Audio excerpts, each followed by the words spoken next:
ఒక state government employee అయ్యుండి వాళ్ళ పాప కోసం నైట్ డ్యూటీ చేసి రెస్ట్ తీసుకోకుండా నా దగ్గర ఆఫ్లైన్ క్లాస్ కోసం వచ్చారు.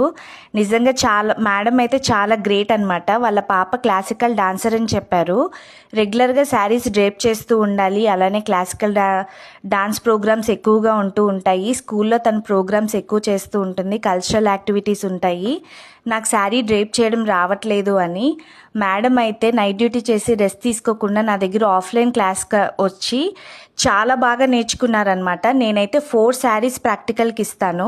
2 శారీస్ బాక్స్ ఫోల్డింగ్ చూపించాలి, 2 శారీస్ హ్యాంగర్ ఫోల్డింగ్ చూపించాలి. సెల్ఫ్ డ్రేపింగ్ నేర్పిస్తాను, ఎదుటి వాళ్ళకి డ్రేప్ ఎలా చేయాలి అన్నది నేర్పిస్తాను. మేడం అయితే చాలా ఇంట్రెస్ట్గా నేర్చుకున్నారు. నిజంగా ఒక ఇన్స్పైరింగ్ స్టోరీ అనమాట. స్టేట్ గవర్నమెంట్లో ఒక మంచి క్యాడర్లో ఉన్నారు మేడం అయితే. Thank you so much madam for choosing bright. మీరైతే బెస్ట్ స్టూడెంట్ అనమాట.